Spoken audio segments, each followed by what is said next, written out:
Okay, Carl Anderson of Bach Flower Remedies and Consultations.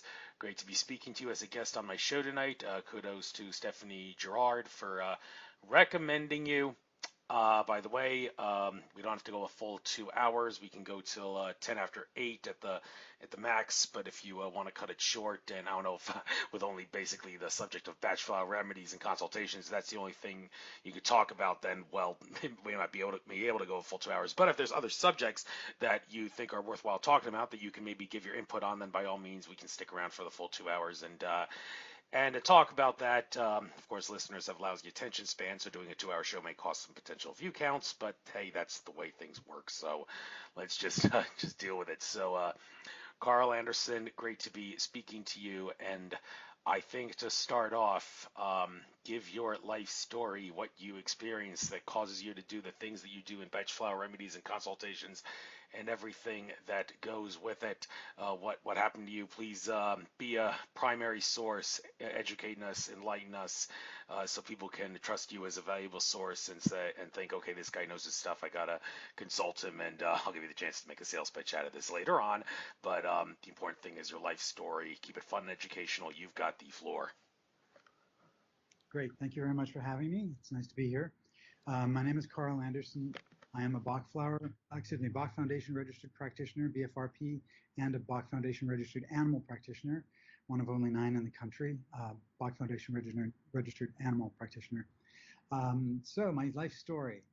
I started out as an engineer, and about 20 years ago, I became a body worker, as in massage therapy, and I do a lot of esoteric techniques. I had a lot of issues with my own body and pain, and I found that Rolfing and deep structural work, neuromuscular therapy, that sort of thing really helped me quite a bit. And I moved out to Seattle when I was 29. And at that same time, I was seeing a naturopath who introduced me to the Bach Flower Remedies. She introduced me to walnut, which I needed because there was a big transition coming out here from New York. And walnut is for navigating change. One of the things it does some other things as well. But when I was in massage school, I saw a flyer for the first level 1 class for the Bach Flower Remedies to learn how to use them. And so I went to that class, and I was kind of hooked. And I went on to the level 2, and then the level 3, and then later on I did the animal work. I went to Wales to study the animal training, and it's quite profound. The Bach Flower Remedies are the other piece. So I do a lot of, like I said, structural deep work on body work for physical ailments, but the Bach works on the emotional aspects.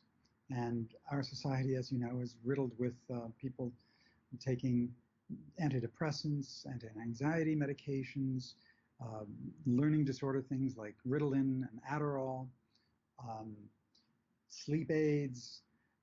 There are a lot of things that, quite frankly, the Bach Flower Remedies would address.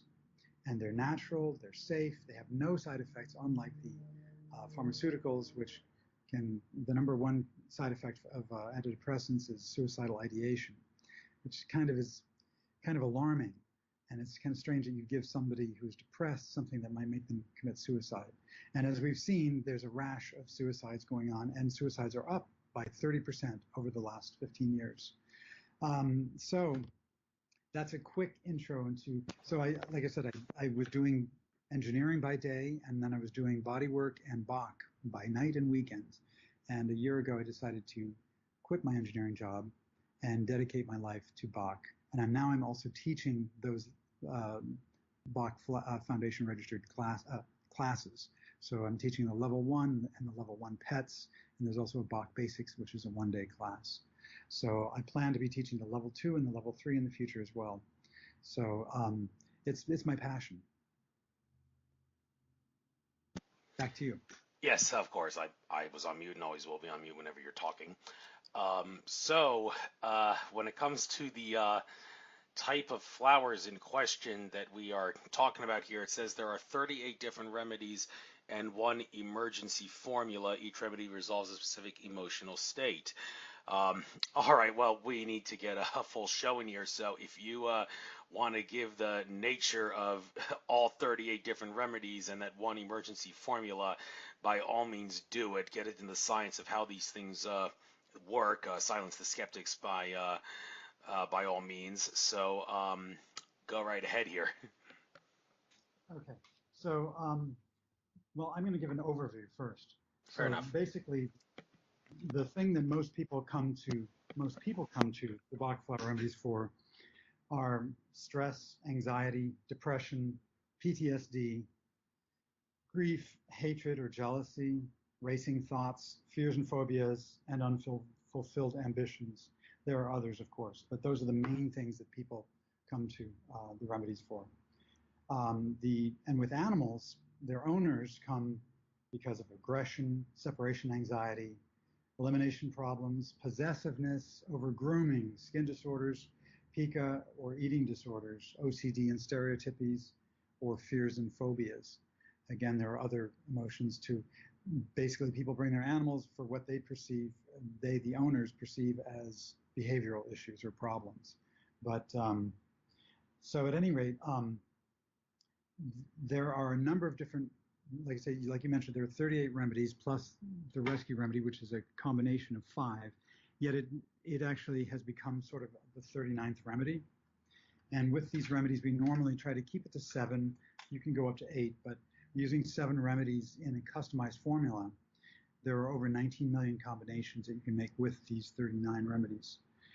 So it basically covers the full gamut of emotions for people and animals. So what we would do in a consultation is question what's going on. There are people out there who will try to douse or muscle test using the remedies, or just intuit by perception, kind of what they're drawn to. And those, not to put those methods down, because they do work for a lot of things. They're very unreliable with the Bach Flower Remedies, and also with constitutional homeopathy as well. So the only real way to accurately assess whether somebody needs a certain remedy is by questioning them and verifying by what they're feeling. So we use the feelings as a signpost to determine what remedy to use, although in reality, it's an energetic imbalance that causes these emotional states. And the Bach Flower Remedies actually neutralize that negative imbalance. If you take them long enough, you won't need that remedy any longer. So whether it's grief over a loved one who's passed, if you take that remedy for long enough, you won't need it any longer. The same is true with things like PTSD, or let's say sexual abuse from time you were a child. It doesn't matter if it's 60 years later; it will still process them. The longer you've been dealing or living with something, the longer you may need to take a specific remedy to fully process that emotion, but it will process it eventually and can be complete. You won't need that remedy any longer. So like you said, there are 38, 39 remedies. I could go through them individually, but it might be a little bit overwhelming for people.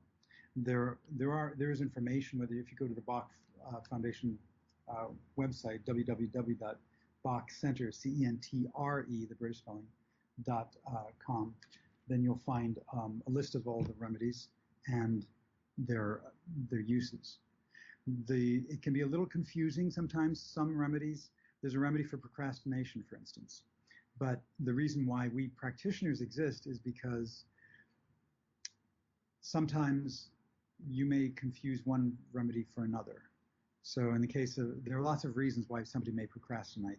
The standard reason for hornbeam is for procrastination, but that's for the sort of feeling where the thought of doing a task is actually more effort than actually doing it. So if you did actually start the task, it wouldn't be so bad once you got going. It's just getting around to it. But there are a lot of other reasons why people can procrastinate. Some people are perfectionists, and they will postpone doing something until the stars are aligned so that they can know they can do it perfectly. Others may procrastinate because they don't have confidence in their ability. Those are 2 completely different remedies. So that would be rock water and larch. But and there are other reasons why that could lead to procrastination. And the same is true with almost any of these emotional states. Fatigue people, a lot of people are fatigued in our society. All of us for fatigue, but it's for typically after like burnout, after you've really exhausted yourself doing something. But some people may seem fatigued, but they're really just apathetic, and that's again a different remedy. Instead of olive, that's wild rose. Um, or somebody might appear fatigued, but they're really kind of down. They're just kind of depressed, or either mildly or severely depressed, and those are different remedies yet. So again, it can be very misleading to just look at the simple 1 or 2, 3 word description, and that's why practitioners are trained to ask the right questions, to dig a little deeper, to find out why you're fatigued or why you are procrastinating. Is there a reason? And if so, depending upon what the reason is, there's probably a different remedy that would be appropriate. Very interesting that of the way that these remedies can work for things that you may not necessarily expect a good remedy for. You say there's one for apathy. Well, given the state of affairs in the world today, that one could certainly be useful for a lot of people, because one of the reasons this world remains a prison planet is because so many people are apathetic, which of course is comprised mostly of the word pathetic. And if you help give this out to people or suggest that people take it, it may help with that. Now, I'm going to go off the deep end here. I assume the answer is going to be no, because what I'm going to consider here is taboo. But if worse comes to worse, and someone like really wants to like screw around with their life and not do things right and be apathetic or whatever, do you advocate, maybe, dare I say it, sneaking these concoctions into their food and drink to try to make sure they get their act together, and then when they start acting differently and they don't realize, well, maybe they will realize they've changed, they're like, why am I changing? I don't understand why I'm changing. I haven't really tried to change. And then you tell them, oh, it's because I snuck a potion into your food or drink to make you get your act together. I presume you're not gonna support that idea, but then again, what do I know? What do you have to say about my radical solution there to maybe fix people, buy your stuff and sneak it into food and drink? As tempting as it sounds, I would discourage it. And I tell you, I would love to sneak them into the drinking water sometimes, because certain ones in particular. But yeah, the only case where we advocate doing that is in the case of somebody who is suicidal. If somebody is suicidal, then they should get gorse. And it is appropriate to give somebody's gorse when they are, without their knowledge, even if they're suicidal. And it has been known, people have been known to put that on somebody's toothbrush. And that alone was enough to, to turn them around, bring them back. I've had several people who were suicidal and had attempted suicide, and gorse really brought them back from the edge. So it is quite amazing. But normally it's not considered ethical, especially for practitioners, to encourage somebody to sneak remedies to somebody. But and they will work even without their knowledge, or so it's not just a placebo. And like I said, with animals, they're very effective as well. And they don't know that you're giving them anything, and if they do, they don't know why. So yet they will work for the specific conditions that you've selected, But so we don't recommend that. Ideally, and there are a lot of people who simply will not accept something that seems so foreign, and it sounds almost magical to them. It's kind of ridiculous, so they just kind of dismiss it. And they've been around since the late 20s, 1920s. So they've been around almost 90 some years, and they've been sold in just about every health food store and food co-op in the United States and in Europe for years. But a lot of people have seen them, but they've not used them, or they don't know how to use them. So there's a lot of misinformation about them. Like I said, there's some practitioners, not BFRPs and BFRAPs, but there are people who are prescribing remedies by using other methods, and they don't really dig and ask the right questions to find out whether they're getting at the root cause or not.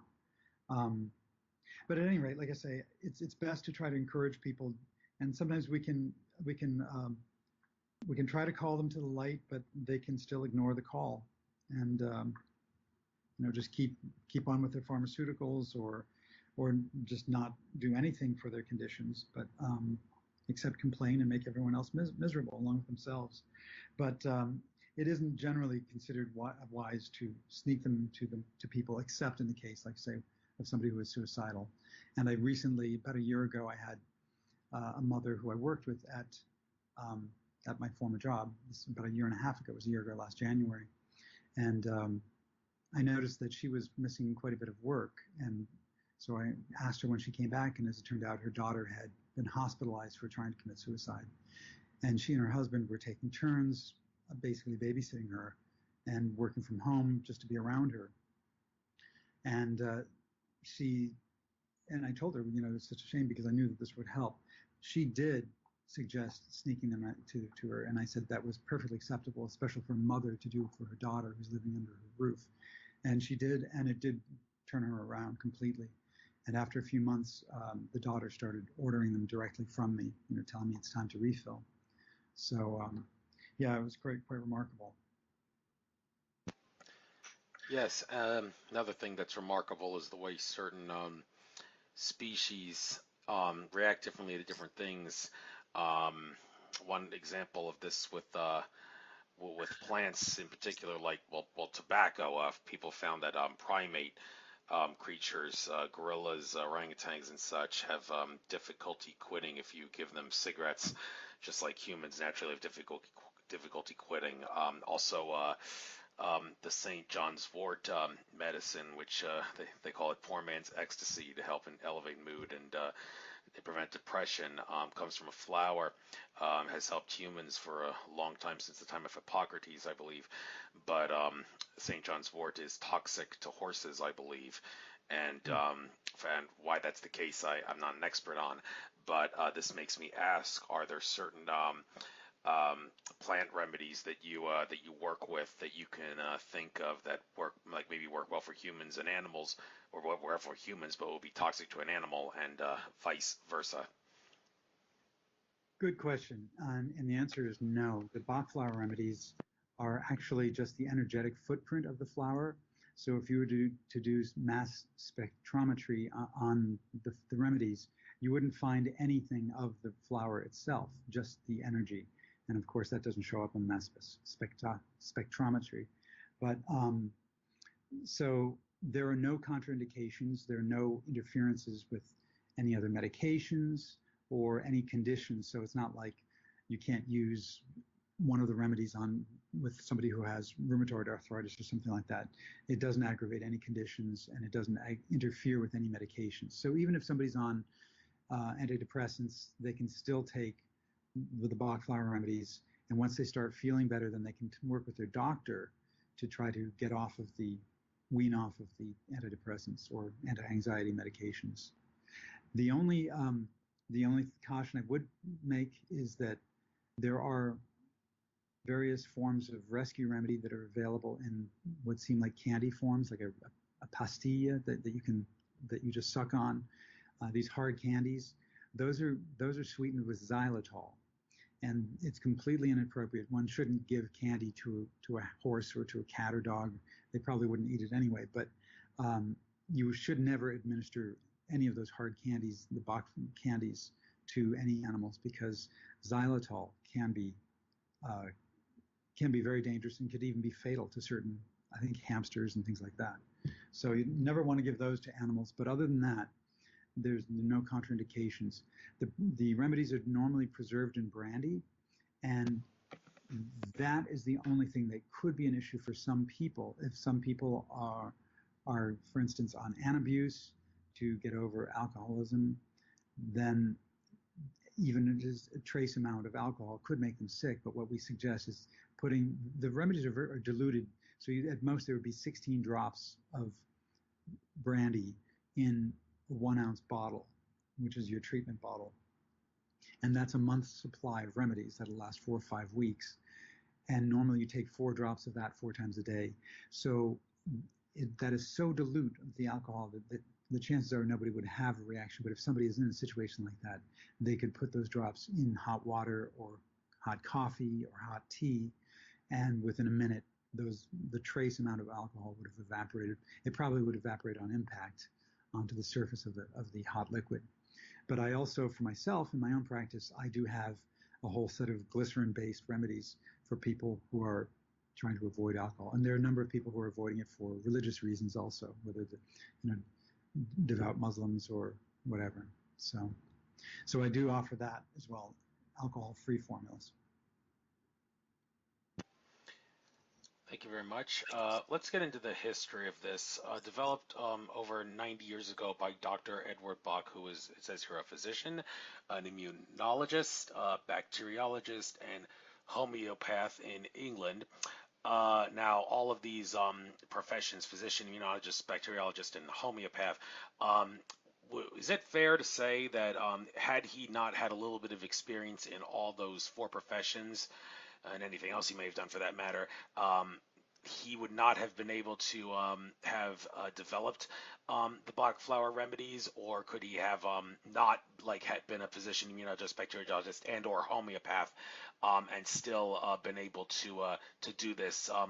To what degree, I should say, is the best question I should ask. To what degree were all of his professions, those four professions, and any others, important in helping him become the Bach Flower Remedy founder? Good question. And the answer is he was also very, very in touch with energy, very tuned into energy. And he could actually feel the energy of certain plants. But it was his basis, his rooting, grounding in science that started him down the path. And he kept looking for a better path, a better way that was more natural with fewer side effects.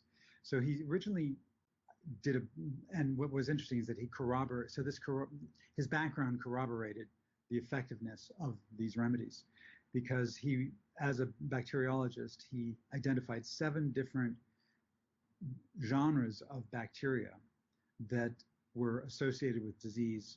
So in the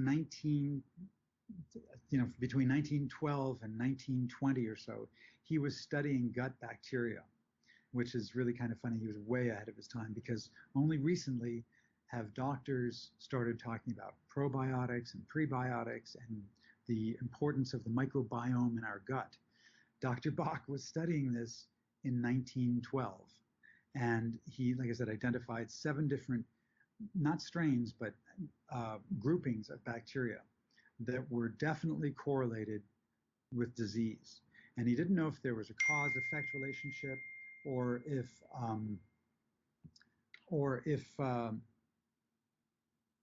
but they were definitely associated. They were present when there was disease, and he wanted to study those further to find out what that.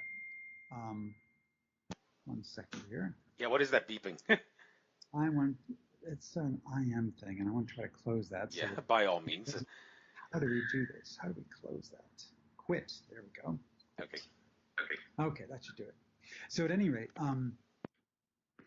he developed 7 allopathic vaccines for, that didn't take care of it.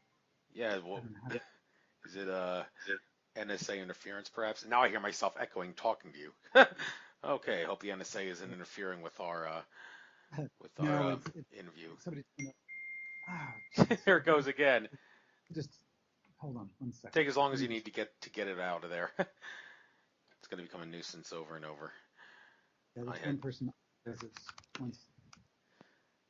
One of my interviews recently, Doug Johnson, after I listened to it, I found out that somehow, some way, some sounds of some commercials got into that interview, and it seemed to drown out his voice for a little bit in the interview, and people were very disturbed by that. I don't want that happening again with anything else or whatever. I hate to think it was some sort of a Skype sabotage or something, but I've been criticized for not using Zoom instead of you should have using Zoom instead of Skype, but what does it really matter if they're all NSA sabotaged? I don't think it would make a difference which one I was using. It's just the Apple IM, and you can't. I quit it, but it still would be telling you that there's somebody there. At any rate, and back to what we were saying, Dr. Bach developed vaccinations for these 7 different groupings of bacteria. And then he went on, when he became a homeopath, he actually converted them to homeopathic nosodes, and they're still in use today. They're in the U.S. pharmacopoeia. So and when he was searching for a better way, he decided he did not want to use bacteria or pathogens as the source of as the healing item, as part of the cure. So he was searching for something that was a cure that would be positive and have positive polarity, and that's what led him to the flowers. And at first there were only 12. He issued a book, published a book called The 12 Healers. I think it was 1926, 1927, which became a national bestseller in England. And then as he added more remedies to the system, he kept the same title. And the 12 Healers, it covers all 38 remedies plus the rescue remedy today. But at any rate, as it turns out, there are 7 groupings of flower remedies. There's one for fear. There's one for over concern for for others. There's 7 different groupings. Those different groupings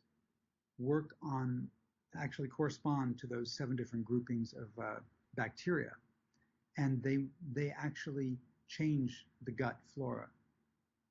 They change the flora in your gut. So these basically replace those vaccinations and nosodes. And there's more than one remedy within each of those categories, but they still, they all work on the bacteria. So it's kind of profound. That to me is very profound, because it shows that he was able to demonstrate that through his allopathic and homeopathic background, that the flower remedies actually effect change on a physical level. Kind of cool. Yes, indeed. And well, okay. First of all, I got to switch gears a little bit and jump a little bit off subject matter, because you said something that some of my recent guests, one of my recent guests, Risha Leone, and also guests from back in the day, Leslie Manukian, may have some issue with. You said that Dr. Edward Bach developed vaccines. Now, people hear that and say, well, whatever he developed, it couldn't have been a vaccine, because the idea of a vaccine is well, anybody who knows the conspiracy behind vaccines, Bill Gates and all, would know that, okay, there's you got to roll your eyes maybe when you hear someone saying that they developed a vaccine. Even the whole story with Jonas Salk developing polio is not all that it's cracked up to be, according to what Risha Leone told me. So, I mean, if this guy actually did develop genuine vaccines, well, that opens up a whole new can of worms to say, okay, we can make vaccines, we just got to eliminate the conspiracy aspect behind it, so it's not going to harm people and will actually do some good. So how exactly did this guy develop a true, genuine, good vaccine, if that's what he actually did? I don't know what your guests, I don't know what they were saying about vaccines. From what I know about vaccines and what's bad about them through my naturopath is that it's not the immunization itself that's bad. So again, immunization is the process, is what happens in your body when it reacts to something that it recognizes and develops antibodies to it, or antigens, right? So that's the body's reaction to, ideally, to a vaccination. Vaccination is what you actually give. But from what I understand, there's nothing actually harmful with the immunization part of things. It's all the fillers and the preservatives that are put in, toxic ingredients that are in vaccines today. And back then, that was in like 1916 when he was developing vaccinations. I don't believe they weren't using mercury as a preservative and that sort of thing, as far as I know. But at any rate, he still did not like the idea of injections, and that's why he wanted to move away from them, because he didn't like the idea of using bacteria, which are pathogens. They're basically something that's harmful, using parts of them to create the immunization. So he, like I said, was searching in the plant world. He didn't even want to touch the bacteria. He wanted to move away from them. But to me, it was pretty impressive, because he was a very, very prominent physician in his day. He was very well known all throughout England and Europe. And the British government, like I said, in 1916, actually gave him authorization to inoculate troops coming in World War I. So that's how much faith they had in him. He was considered to be a genius in his day. He was very, very prominent. Okay. By the way, I could check this out myself right now, but you know off the top of your head if Dr. Edward Bach has a page on Wikipedia, or is he one of those characters that they would not allow for a Wikipedia page because they don't want people knowing about this? I don't know, but I wouldn't be surprised if they did. It's so funny because if you look in Wikipedia and WebMD, if you look for most of the things that I do in my bodywork practice, whether it's craniosacral therapy or deep tissue sculpting or uh, neuromuscular therapy, they tend to write it off as quackery and say that it's scientifically unproven, this kind of BS. And then they actually had the nerve on one, I think it was in Wikipedia, the nerve to say that, quote, some stupid doctor, a stupid doctor, saying that everyone knows that you can't manipulate cranial bones because they're fused in adults. And that is total and complete bullshit. And Dr. Sutherland, who was an osteopath, and osteopaths, even though they are MDs first and do basically adjustments, they're still scorned by the regular medical community. Dr. Sutherland proved that wrong over 100 years ago, and yet they're still saying that cranial bones are fused in adults, and there's no way that a practitioner can claim to manipulate and move the cranial bones, which is bogus. I do sphenoid decompressions all the time, and the sphenoid does move. The frontal bone does move. So if they do have a page, I haven't checked there because I just did. I just did while you were speaking. I did check. He does have a page on Wikipedia. However, if you click on the link saying Bach Flower Remedies, it says this article is part of a series on alternative medicine, pseudomedicine, and medical conspiracy theories. And it says here systematic reviews of clinical trials of Bach flower solutions have found no efficiency beyond a placebo effect. And one last thing here that I noticed that kind of jumps out at me, they're often labeled as homeopathic because they are extremely diluted in water, but are not homeopathy as they do not follow other homeopathic ideas such as the law of similars. I'm not sure what the law of similars is, I'm not an expert on that, but is that statement a lie, saying that it's not homeopathy? Is it in its true essence a homeopathic thing? And this article on Wikipedia is, like many articles, designed to disinform. Well, that is designed to disinform. However, they aren't exactly homeopathy. And Dr. Bach did not consider them homeopathic completely. They are diluted, but there's only one dilution. Most homeopathy, you can get a 10C, 30C, a 200C, 1L, an M1 or 1M or 10M. There's also an L series. There's only one dilution of the Bach Flower Remedies, and they're not completely homeopathic, but they're sold in the United States in many countries as homeopathy because the government needs something, and they also have an expiration date on them, which is kind of bogus. That's just for the government as well. But having said that, the idea that they are no better than a placebo is total bullshit. And that is actually true of antidepressants. I subscribe to Medscape, and Medscape is written by doctors for doctors, but I do get this. And there was an article very recently, I think it was right after Anthony Bourdain and Kate Spade died, committed suicide, and it was talking about how the only antidepressants that were even more than just slightly better than a placebo are ones that are no longer in use today. So all of the medications that are in use today, whether it's Prozac, Wellbutrin, Abilify, they are only marginally, very, very, very slightly above the placebo in terms of their effectiveness. Yet they also cause suicidal ideation. So you tell me what's wrong with this picture. They're making a killing on it, and they're just bad-mouthing other things. And there was also an article recently showing that there was a study, there was a double-blind study of Rescue Remedy, and it was shown to be effective. And that was in Medical News Today or something. I have that someplace. I think it was Medical News Today, and I think that was only 6 months ago that came out. But there, most double-blind studies aren't going to be done on natural remedies because natural remedies do not have the kind of war chest that pharmaceuticals generate. And the pharmaceutical companies are certainly not going to do a true double-blind study on things like herbs and homeopathy and Bach Flower Remedies because they're afraid of what they might find. So Oh, it's yes, yes, interesting. of course. It it is interesting.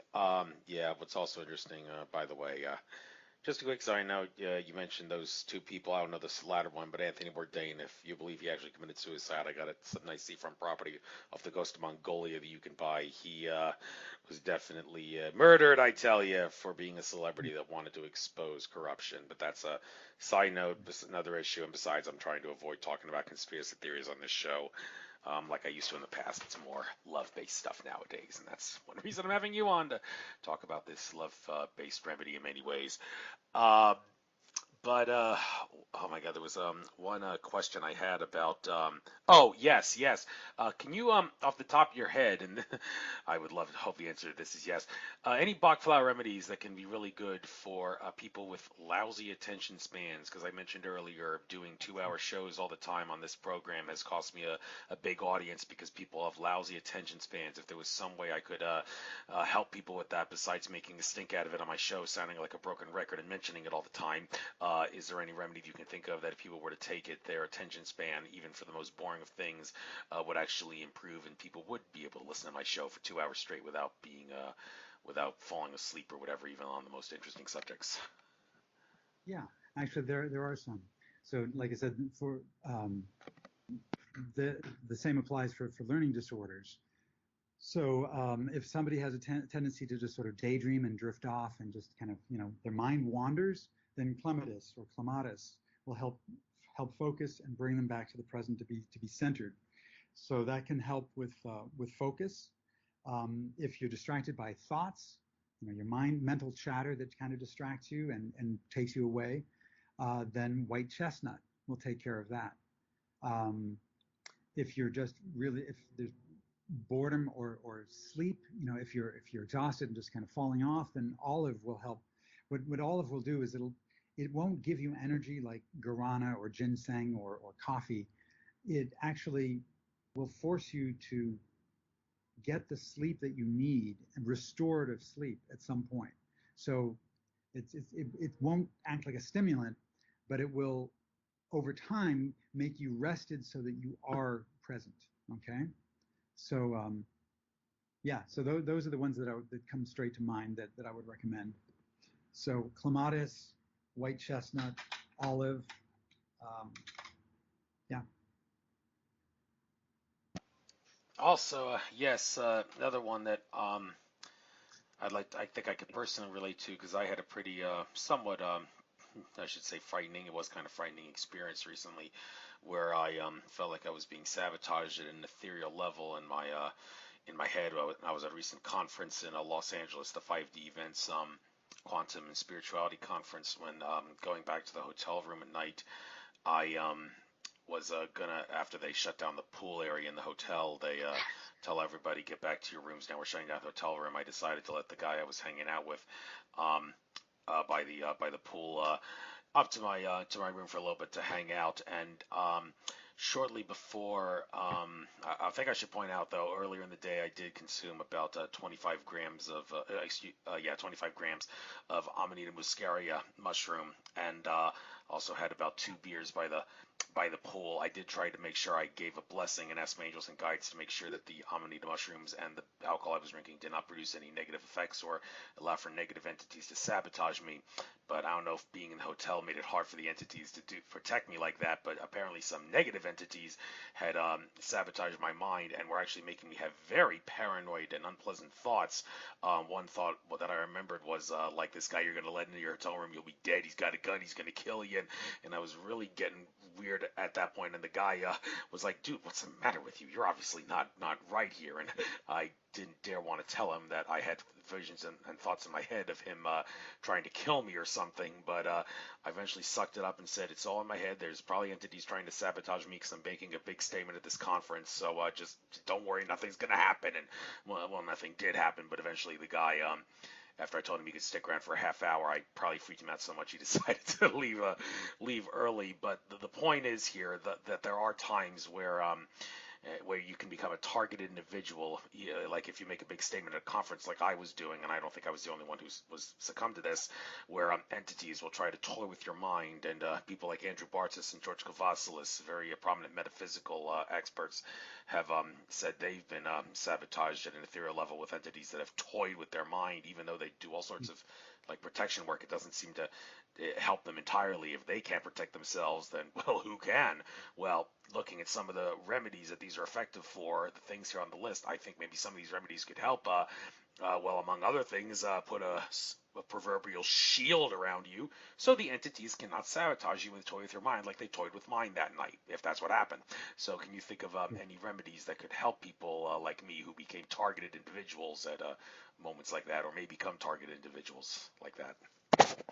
Absolutely. So I mentioned walnut, which is for transition from when I moved out here from New York, and my naturopath suggested walnut for me. Like I mentioned, it does other things as well. The other thing that it's known for is to protect you from outside influences. So walnut would definitely protect you. It's almost like a force like surrounding you to protect you from unwanted influence.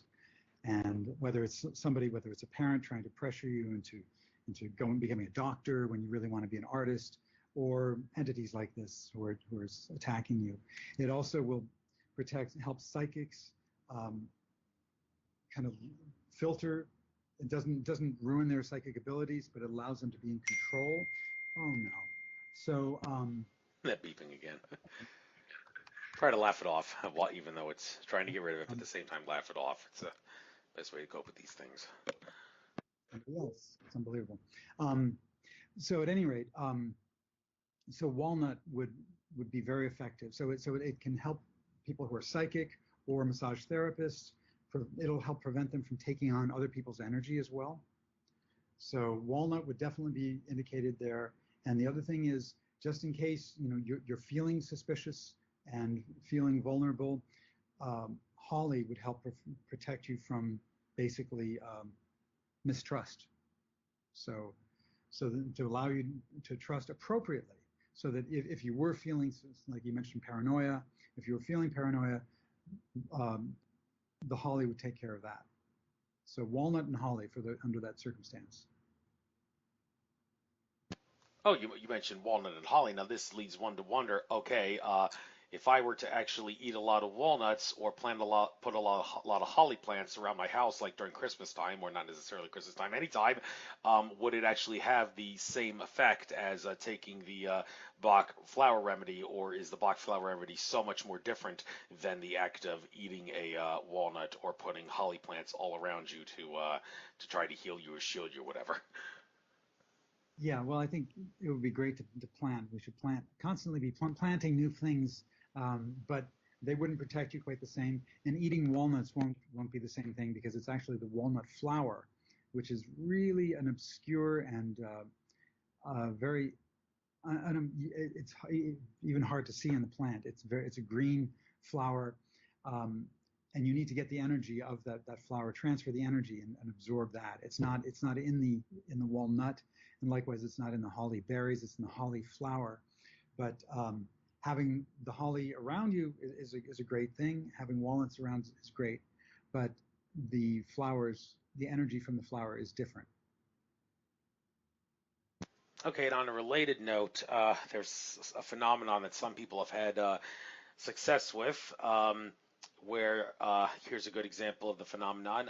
Put a picture of a cannabis leaf in front of you and meditate in front of the leaf with the intention of succumbing to the energies and the powers of the cannabis plant, and you will get high in the same way that you would smoking cannabis. Does this mean that someone, if for whatever the reason they can't afford to pay for the remedies that you offer, that you sell, could they possibly try to maybe meditate in front of a picture of a bottle of the remedy and get the same abilities in the same way you can get high by well, some people can get high by meditating in front of a cannabis leaf? Yeah, that's a good question. And I know that even in homeopathy, and we're all familiar with Dr. Emoto's work, where you put a word on the bottle of water, and the water kind of absorbs the energy from the physical word. And the same thing is used to create temporary remedies in homeopathy, where you can just actually sort of imprint the water, imprint the concept of the remedy into the water. I've not actually tried that with Bach Flower Remedies because they're relatively cheap, but I would suppose that the same principle would work in many cases. I would think that it could work and should work, but the remedies are not expensive, and they're still sold in most in this area. I live in Seattle, and they used to be sold in all of the Whole Foods. They've been pulling them out of some of them. They carry them at one store in Seattle, and one store in Bellevue has the entire line. The other stores have pulled out all but the Rescue Remedy line. But a bottle of remedies runs around $20 by itself. And consultations, like I say, for my consultations are typically half an hour to an hour, and it's $50 to $100. That includes your remedies. So it's not really exorbitant. And if you were to get 7 different remedies, which you can have in a bottle, that if you were to buy them yourself, that'd be $140 plus tax. Of course, they charge tax. And then it's possible that in 2 months or something, you might not need any of those remedies. You might need a different set of remedies. So that's why it's not necessarily cost effective to buy all of the remedies, but to just buy what you need or purchase a pre-mixed formula for yourself. So that's another option. If you want to figure out what you need and try some remedies, you can also, there are a number of practitioners, I do this as well, where we will fill an order for you and send you just the remedies you need in one bottle. So, and that's, I charge $30 and then postage for that service, so $37. So it's not really exorbitantly expensive, but you could still try imprinting. You could try meditating or imprinting the water with the Bach flower, clematis, or whatever, holly, whatever it is that you think you need, and try imprinting it and see if that works for you. In theory, it should. Yes, in theory, it should, and you explained why. There was a spiritual metaphysical aspect behind it, not a religious one, a spiritual metaphysical one. And about the, I guess we'll move on to animals here. Some of the it says here some of the common issues pet and animal owners have sought help resolving and have a great success with. Okay, so this is like for the pet owners and the pets too. Is it basically in general, like if the pet owner has a problem with something and they take a Bach remedy for it, then the pet in question, because the pet was causing that problem, then the pet should also be given the same formula for the same reason the owner was taking it. Is that a reasonable way of looking at it? Is that usually the case? No, usually, very often pet owners need remedies as well as the pets, but oftentimes it's not the same remedy. So, but pets can pick up neuroses from their owners. That's definitely true. So it is really helpful, and the same is true with people. When oftentimes, like if a husband and wife are having issues, and the wife wants remedies, it makes it twice. It's really, really, really effective if the husband also, in good faith, takes remedies, because then it's magical. When they're both taking remedies, and they usually don't need the same remedies, they need different things, then it works really, really well. So again, one would have to have a consultation to figure out what each of the owner and a pet, or 2 different pets, or 2 different, or a couple who are in a relationship, if they're having issues, it would be wise for them to have consultations to figure out what they need, respectively. Yes, looking at now at some of the pictures here, the ones that are for sale here. Uh, Interesting. Any particular reason why 1988 seems to be the magic number in regards to the price? Is that like numerologically significant there, or is it just had to be a number for the price and they're all of equal value? So let's just give them the same price. Well, that's a good question. Those are set by the Bach Centers, so that's their suggested retail price. I don't know. Maybe they put the 88 cents there just as an appeal to the Chinese lucky numbers of 8 or something like that. I don't know, but yeah, I'm not sure about that. Well, you mentioned Chinese there. Is this, for all intents and purposes, even though Edward Bach may not have been Chinese, is this like, for all intents and purposes, something that traditional Chinese medicine would definitely support and could classify as traditional Chinese medicine made by someone who wasn't Chinese, if that is appropriate? Yeah, no, I don't think this would fall under Chinese medicine, but because the whole concept of using the energetic footprint is very different from Chinese medicine. It's closer to homeopathy, but like we mentioned, it is actually a little different from homeopathy. So there are a number of distinct differences between Bach flower remedies and homeopathy. They have been marketed as homeopathy in some countries, including the US at various points, and this changes constantly. So every country has changes in their regulations, and it's a constant. At any point, it's just a snapshot in time. And in the United States, they were sold as homeopathy. Um, in Britain, they were considered medicine, and now I believe they're considered a food substance. So the labeling for every country has to change whenever there's a change in that in a country. The labeling has to change, and the marketing has to change. But in Canada, the government of Canada has created a separate section within the Canadian pharmacopoeia of homeopathy for flower remedies. So there's a specific section within homeopathy, but they're still different from homeopathy. So homeopathic remedies are antidoted by coffee. So you're not supposed to even drink coffee when you are taking homeopathy.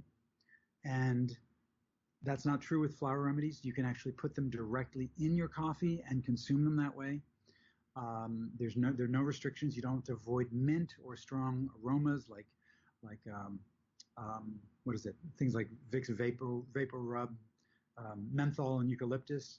You're supposed to avoid those when doing homeopathy, but they don't matter with flower remedies. They also they can be X-rayed. So if you're traveling and you're bringing them in your carry-on, they can go right through the X-ray machine and they're fine. Homeopathic remedies, true homeopathic remedies, have to be shielded from X-rays or hand carried, hand inspected, or wrap them in foil so that they do not get exposed to the X-ray radiation. They will be antidoted if you do. Another thing is dental drilling. So if you go to the dentist and you have a cavity filled or a crown put on, and they do any kind of grinding on your teeth, it'll antidote your homeopathy. And then you need afterwards to redose your homeopathy. With flower remedies, that's not the case.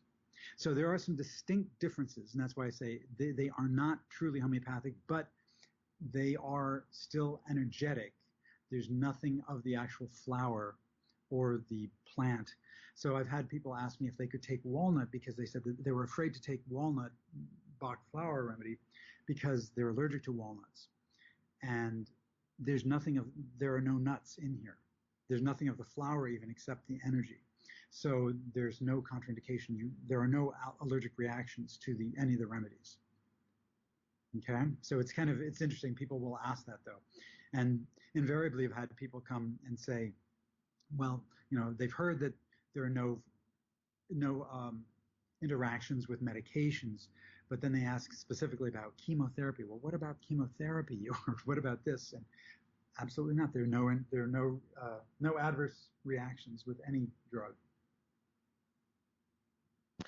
Well, that's good to know. But you did mention an adverse reaction, coffee and homeopathy. I don't know to what extent you're an expert on this, but that intrigued me when you mentioned that because I had a guest from way back in the day who actually mentioned that a lot of people think of coffee and tea, aside from being a good way to provide a nice little buzz for you, as being very, very healthy beverages because of the antioxidant quality and whatnot that they have. However, one individual who I spoke with said that coffee and tea seem to be drinks that the archons, the malevolent entities that can sabotage you and whatnot, they actually like feed off of people or can sabotage people more easily if those people consume coffee and tea. Now that to hear hear that I'm thinking, well, I don't really think it's so much the coffee or the tea as much as it is the alkaloids like caffeine in the coffee or tea. And I didn't ask the guy whether or not a decaffeinated coffee or tea has the same problem as in regards to attracting archontic entities as a caffeinated one would. But I've heard a lot of people say it's spirituality talks and everything. Like one way we gotta want to ascend and get to higher consciousness, we gotta try to get off caffeine. And well, that's obvious. I will admit a problem for me because I the only caffeine I take comes from CVS Pharmacy of caffeine tablets, which broken in half contain 100 milligrams each, and I try to take no more than 4 a day, 3 hours at least between pills. But I realize that could be a problem in regards to entities like sabotaging me and whatnot. And when it comes to coffee and why you can't take it with homeopathy, is it so much the drink that and everything in the drink, or just the alkaloids like caffeine? Do you know anything about that? It's not the alkaloids because you can have tea with homeopathy. So it's not caffeine. It's something else. I don't know. There are, of course, tea is acidic as well. It has tannic acid, but there are acids in coffee. I'm not sure exactly what part of it is, neutralizes the homeopathy, but it's one of the components of coffee, not the caffeine. So I'm not sure. Um, there are a bunch of different compounds in coffee. I'm not sure exactly if they've isolated what the culprit is, but and likewise they say very strong odors, aromas, like things like menthol, eucalyptus, spearmint. In fact, they even sell a toothpaste that is mint-free called Homeodent for people who are on homeopathy, so that and it's lemon flavored or anise flavored, um, so that it doesn't give you the antidoting effect. But yeah, well, if you're worried about again about um, you mentioned other beings kind of latching onto you, then I would put walnut in the coffee and you'd be fine. Walnut Bach Flower Remedy, because that will protect you from that sort of thing. It'll shield you. Thank you. That's critical. The walnut remedy. Remember that protects you from negative entities. I'll get that word out to people when I go to conferences who feel they're being sabotaged, like me. But anyhow, moving on to another thing. Mentioned on your site here, about 70 countries utilize Bach flower remedies in some way. Okay, I'd like to make a classification of this. Which countries really support them? Which countries are just jumping on the bandwagon? And for that matter, countries that are not on that list of about 70 countries, which country have the countries that aren't on that list not taken them up because the people haven't really heard about them, or is it because there is a conspiracy on the part of the government to make sure that people don't benefit from these plants? So why don't you classify the different countries into groups regarding their tolerance and willingness and understanding and use of these remedies? Take as long as you need to classify and make groupings. I'm not sure, but my understanding is that the 70 countries that are using them are primarily the ones who are familiar with them because they've been exposed to them. And I'm assuming that the countries, what are there, like 192 countries or something like that in the United Nations. So the other 122 countries simply haven't been educated on them and have created the demand for marketing presence to be in those countries. They might be used there. People may be bringing them back. The people who travel might be bringing them back from other countries when they visit them. But they're the countries where they seem to be really well established are in Europe, Germany, and England. They're extremely widespread. In France, um, Latin America, they're huge within all of Mexico and Latin America, and in India as well. They're very large. I have a number of clients who've come from, have moved here to the U.S. from India, or from Mexico, or from Peru, and their sister in Peru told them that they should try this and get off their antidepressants, and or they have a practitioner back in India where they came from, and they want, this is what he recommended, and they'd like to just buy that formula. So I do fill those for them, so they don't have to buy all the remedies. But so like I said, there's a very, very big demand in Latin America and in India, and partly because they are relatively cheap, really cheap by comparison to pharmaceuticals, and it's the first line of defense. I think there's also a fairly large skepticism, of mistrust of the pharmaceutical industry in Latin America, and that's what I'm told by my clients who are from Latin America. So they are pretty well known. I have a disproportionately large number of clients from South America and Mexico, and Honduras, El Salvador, Guatemala, and South America itself. Brazil, it's quite large in Brazil. I have a few recent Chinese clients from the People's Republic of China, and that's interesting because obviously that's a huge market, and I don't know if these people were. I haven't found out whether they knew about them over there or if they discovered them here. But I have a few recent clients from China. I thought that was kind of interesting because I've also spoken with my clients, my bodywork and Bach clients, and a number of them were saying how they were kind of surprised how they were trying to recommend Bach and even the bodywork that I do to some of their friends who are either Indian descent or Chinese descent, and they said, oh, well, like they should be familiar with, they're familiar with Ayurveda or they're familiar with Chinese medicine, and you'd think that they'd be open to it. But I have found that there's oftentimes a really strong resistance in people who come from cultures with a long history, and it's like they eschew and just completely reject anything that appears to be natural because they consider it like folk medicine. And so like if they come from, if they're Indian, they really like take their doctors, their MD's word as sacrosanct, and they just poo-poo, homeopathy or natural medicine as being kind of like folk medicine. And a lot of the Chinese who are like kind of really absorbed into the Western medicine do the same sort of thing. So it's kind of funny that even though they might be from cultures that have a long history of natural remedies, oftentimes people throw it out and are, they consider that, they don't want to be associated with things that they consider to be, I don't know, not scientific. It's kind of interesting. Yeah, it is. Yeah, people can be picky about certain things. That's what makes us people. But interesting thing I was thinking about just now. Are there any of these remedies, potions? I'd like to use the word potion, that could be considered a poor man's steroid, dare I say it, for athletes who want to improve athletic performance but don't want to see their testicles shrink, among other things. They're too chicken to take steroids, and I certainly shouldn't use the word chicken. By all means, don't use steroids. But some people, I'm sure the baseball players from back in the day, when they were peer pressured and saying, "Don't be a chicken, it's just a syringe."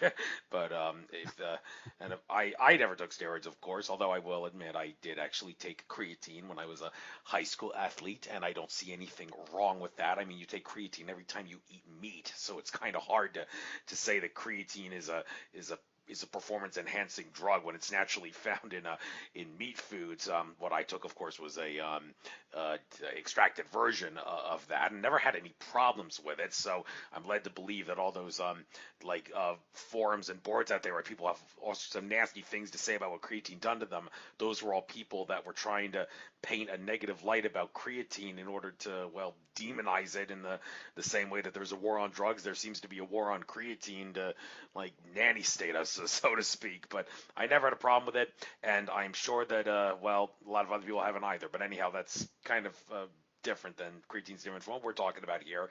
Are there any things that we're talking about, these Bach remedies, that actually could be beneficial for improving athletic performance, or maybe something an athlete could take after they go through a big workout or something to help soothe the pressure of a big workout or a big game that took a toll on their body? Okay, that's an interesting question. So again, there's not one remedy that would be, like sort of the answer to all those sorts of things. But depending upon what's going on with somebody, I do have a young boy who's about 10, I think he is. Yeah, 10 years old. And his parents brought him to me because he has a lot of fears. And even though he's good at baseball, he was afraid of the ball, afraid of getting hit. So in his case, he would kind of like, he wouldn't play well because he was afraid of getting hit by a speeding ball. But whenever they practiced, like in their yard, he was totally fine. So I gave him Mimulus, which is for fears. So if there's something specific that's holding you back, a specific emotion that's holding you back from your performance, then there are remedies to address that. So another one could be confidence. If somebody is lacking confidence, and then taking Larch will actually help them, address that. They can approach it with confidence and perform better. If they are exhausted for whatever reason, and just mentally and physically exhausted, and they're not really there, and they're not able to give it their all and their best effort, then by taking Olive, they can get restored sleep so that they are there and they can perform then. So if they're a perfectionist and yet they're just too perfectionism can really be a major hindrance. Then but rock water will help with that. So or whatever, if they procrastinate instead of practicing, for if they keep putting off doing whatever they need to do to help get in shape, then Hornbeam can help. So it depends on specifically what's going on with each individual. What is the roadblock from them being totally there and totally their best? If they're distracted, if they're daydreaming when they're supposed to be performing, or doing let's say you're playing basketball and they're daydreaming, then Clematis will stop the daydreaming, help them focus. If they are distracted by their own thoughts, there's constant chatter going on in their heads, and they can't really be paying attention, that they're inattentive, then White Chestnut will help. Fears, like I say, can be a big one. So Mimulus can be very helpful. What else? Learning from past mistakes. A lot of people repeat the same mistakes over and over. And this is true in sports or athletics. It's also true in relationships where, somebody dates a really bad guy, and then every guy she dates is basically the same guy with a different name, but it's the same type. She's still falling for the same mistakes. Chestnut Bud helps people learn from their past mistakes and build on them so that they don't have to repeat them over and over again. So there are a number of remedies, but again, there's not one. I can't say you need this one and this is the fix for all the circumstances. But working with a good practitioner would find out what are your roadblocks to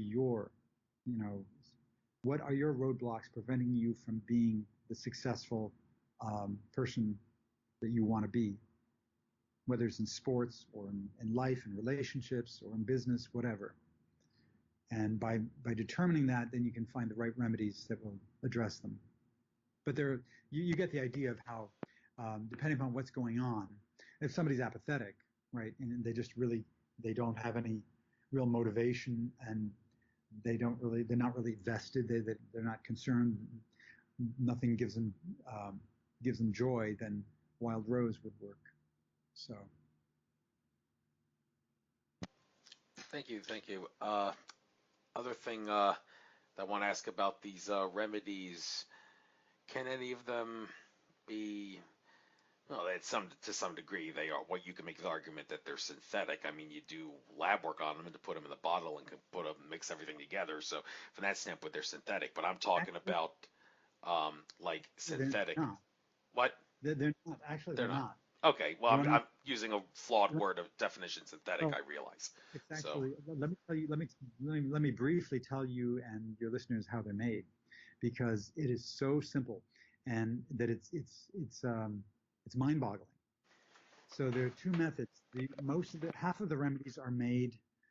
So keep in mind that most of the remedies are, well, about half the remedies are simple, like garden type flowers or weed flowers, and the other half are tree flowers like crabapple and walnut, oak, elm, hornbeam, larch, um, and those tend to be woodier. Holly is also kind of a woodier flower. So the ones that are lighter, the soft ones like clematis and honeysuckle, they're floated in a bowl of spring water in sunlight for 2 hours. The sun, in the morning sun, the sunlight extracts the energy from the flower into the water. Then that is mixed with an equal amount of brandy to become the mother tincture. Then that is brought to the bottling plant in Wimbledon and at Nelson's. And Nelson's actually creates the stock bottles that are sold in stores. And what they do is they put 2 drops of that mother tincture into 30 milliliters of brandy. That's all. That's the processing that's done. And they're still made in exactly the same way that they were made by Dr. Bach in the early 1920s. So the other half, which are woodier, they floating the flower heads in a bowl of water, and the sun is not enough to extract the energy, so they're boiled. They're boiled on a stove in spring water, and then they're filtered, and it's filtered and added. They add an equal amount of brandy again to create the mother tincture, and then likewise that's given to Nelson's, and they put 2 drops of that into a 30 milliliter stock bottle. So there's really they're not synthetic, and there's no processing outside of the bottling itself.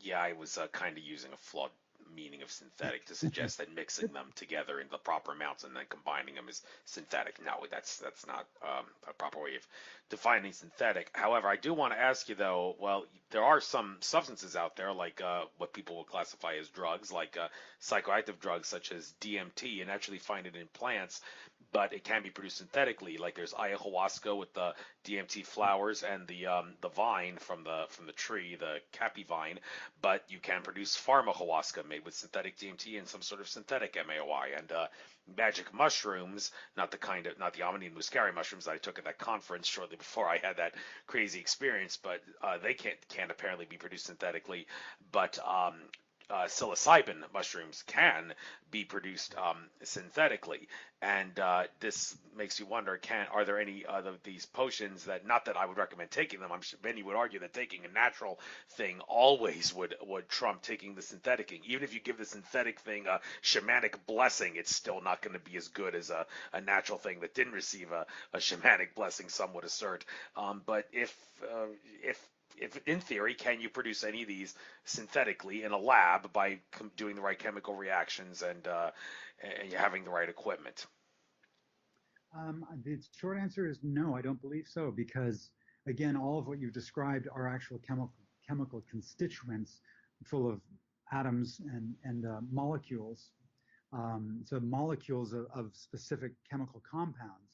And these have no chemical compounds except for the alcohol that's used as a preservative. And all that's there of the flowers is energy. And there are no atoms associated with that energy, no molecules. It's just an energetic footprint. So we haven't been able to even measure energy, let alone synthesize energy.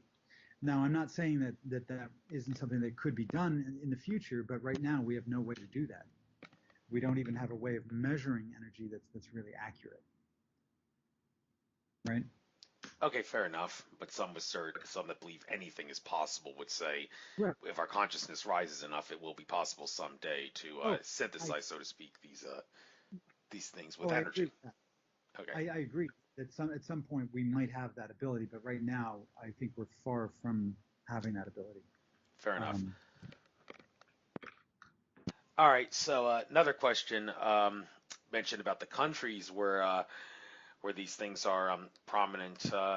Well, humanity of the future, we're going to be leaving Earth maybe, and that leads me to ask, out of curiosity, astronauts, they have to go through all sorts of hassle when they're up in outer space. They have to exercise to make sure that the environment that they're in, whether it's not zero gravity, there's gravity around them. It's just that they're in a state of free fall, technically, which like plays a big toll on their body because there's no like counter pressure to help keep the bones together, and so they lose their bodily strength, so they have to exercise to keep it up. Are there any of these remedies that you can think of that if someone was an astronaut, they could take the remedy and the burdens of being in outer space wouldn't hurt them as much if they took it? so again, we don't generally treat physical conditions directly, but since there's a correlation, a connection between the physical and emotional, we look at the emotional component. So even though there's nothing that would directly work on, say, bone density, something like that, we look at the emotions and what somebody might be feeling. They might be feeling very lonely. They might be feeling alienated. They might be feeling, they might be having fears. So those are the things that we would work on, and we would address those. And there's no direct correlation between any of those and, say, bone density, but the chances are that there are physical consequences when you correct an emotional imbalance. It probably will have an effect on the physical. We just don't know what it is. There's some that are pretty well correlated. So even like I said, I'm reasonably intuitive and psychic as well. I'm a double Pisces, but I don't use my intuition and just give somebody a remedy that I think they need. I will pursue a certain line of questioning to confirm my hunch and or disprove it. And I go with that. If it's disproven, then I won't give them that remedy. But if somebody comes to me and they tell me that they have physical conditions like Crohn's disease or ulcers, anything related to the gut, then I will tend to ask them questions about anxiety or overwhelm, because there's a very strong body of evidence indicating that anxiety resides in the gut. So I will ask the right questions to see whether they need aspen or elm or whatever, but I won't just give it to them. So the same is true with other things. There are some other issues that have correlations, physical correlations. Let me think what. Well, I can't think of anything right now, but there are some others where there is skin disorders, for instance. So even in animals, a dog who overgrooms or has hot spots, oftentimes vets can't figure out what's going on, whether there's an allergy or they just start biting away and they just create sort of a very terribly mangy condition. But it's not actually mange, mange is actually caused by a bacterium or a small pest, like a mite. But at any rate, those are related to self-esteem. Skin disorders in humans, whether it's psoriasis, eczema. Dr. Bach was very, very effective at curing horrible cases of psoriasis and eczema, and other people have as well since then, using crabapple, which is for for self-esteem, or a sense of uncleanliness, where people, obsessive OCD, kind of hand washing, that kind of behavior, that is crabapple behavior. And so if somebody has one of those conditions, I will, sort of I will ask the right questions about specific remedies. But otherwise, we don't generally know. We don't have correlations, for instance, with bone density, with a specific emotion. But it's very possible that by getting the right remedies, that would, if you give the person what they need, that might actually help something like low bone density or any other condition as well. Okay, I'm running out of questions here to ask you, but one that did just occur to me. Well, the most basic way to take these things by mouth, but can you think of any potential uses where you may want to actually inject these, or dare I say, use an enema, stick it up your ass, and or skin popping, perhaps, if not ingest it into your bloodstream, ingest it into your skin, and or do you always say, no, don't go over the edge with those other ways of taking this stuff? It's better to just take it by mouth. That's the way it's always been done, and that's the way it should be done. Yeah, I would actually say that it's best to just take them by mouth. In cases where people don't want to, for instance, if they only have alcohol-based remedies available and they don't want to take them because of they're on antabuse or something like that, and they don't want to put them even chance putting them in water, in hot water or liquid, then they can spray them topically. And theoretically, if you put something within your energetic field, within your etheric body, technically speaking, it will affect you. It's best to ingest them ideally, but there's no real advantage to, say, injecting them or taking an enema. The one exception is with cream. So, like I say, with animals who have hot spots, the rescue cream is very effective. It has rescue remedy and crabapple in it. Likewise, for things like psoriasis, I have a client who has a niece with really bad psoriasis, and the rescue cream has really helped her by applying that topically. It would really help her to take crabapple orally as well, but applying it topically where she has psoriasis has been really effective. So those are the two main ways: topically and orally. And the standard dose with the remedies is 4 drops 4 times a day, and that will effect a change normally within 1 to 2 weeks. For most people, it's not immediate. I work with a lot of people who are psychics, and many of them have almost immediate reactions where they actually feel it wash over them within seconds. But for most of us, it takes a week to 2 weeks to really start feeling the remedies if you take them 4 drops 4 times a day. And usually people don't notice it right when the change happens. They notice it in retrospect. When they're looking back, they say, oh yeah, yesterday or earlier today, I was in a certain situation and I didn't have the same fears or the same anxiety, or the sadness wasn't there when I heard this song. And so it's sort of like a delayed reaction from when they actually start feeling changes and when they start noticing them. Interesting. All right, so I guess running out of questions here, but I guess I didn't give you really the chance to. Well, you've been making a sales pitch out of this basically all show long, but I think maybe to put some icing on the cake on that. Why don't you give out your website, because you gave it out, but that was the part during the part I was going to edit out before we really officially started the show. So now that we've come near the end here, give out your website again, your contact info, anything else you may want to get out in regards to a sales pitch aspect of this, and then after that, I got one more question after that, and then maybe we'll call it a show. Okay, sounds great. So my website is www.carlandersonbfrp.com. That's CarlanDerson, B as in boy, F as in Frank, R as in Richard, P as in Paul.com. And I'm also, from that website, there are links to Facebook, Twitter, Instagram, YouTube. My email address is carlandersonbfrp@gmail.com. And my phone number is 415-420-7800. Consultations are for people and animals are described on the website, but typically they last half an hour to an hour, and a consultation runs $50 to $100. That includes a month's supply of remedies, and if we're mailing them to you, then the postage is $7.20 right now, and that's that.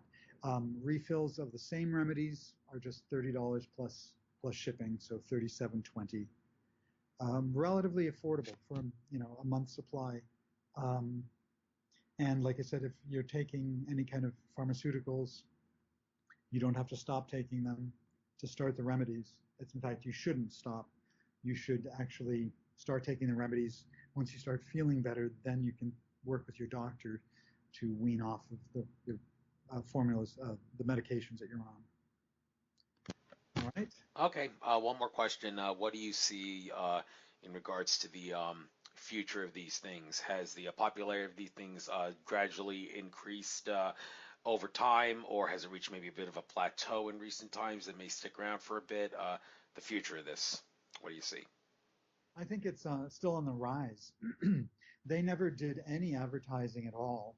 It was all strictly word of mouth, and it became really popular in the 70s and 80s. Like I said, there are a couple stores that are starting to take out the 38 remedies and only market or sell the rescue remedy line, like Whole Foods. Like I said, I don't know if they're keeping one store in each area that has the full line, but they're basically just they're much more business driven, so they're trying to get more bang for the buck on their shelf space. They don't, in some of these stores, they're saying that they don't sell enough of the individual remedies, but part of that is that they don't know enough about them to be able to recommend them to people. So I've been trying to encourage them to come to my classes so that they can understand them better. But they definitely are still gaining in popularity. They're definitely gaining in popularity. That's good to know. And you mentioned Whole Foods has them. I guess that's the only place I buy food from. Got myself a Amazon Prime Rewards card. I don't really like Amazon too much. Jeff Bezos is the ultimate monopoly monster. But I got the card just because I can get 5% off all my purchases at Whole Foods. So maybe I'll take advantage of that and get the walnut one if there's anyone I need, and maybe that one to protect me from negative entities. So I'll take that into consideration and maybe check that out. So, well, it was a pleasure having you on. Sorry I couldn't go a full 2 hours, but I kind of ran out of questions, and you nailed them down pretty good and pretty accurate, pretty well there. So, and of course, not doing a 2-hour show may get more listeners. I hate to say that, but it's a fact of life. So, pleasure having you on. Enjoy the rest of your trek there for the consciousness. Good luck on all your sales. And thank you again, Stephanie Gerard, for recommending you. It was a fascinating show, to say the least. Namaste and good luck. Thank you very much. Take care. Have a great day. You too.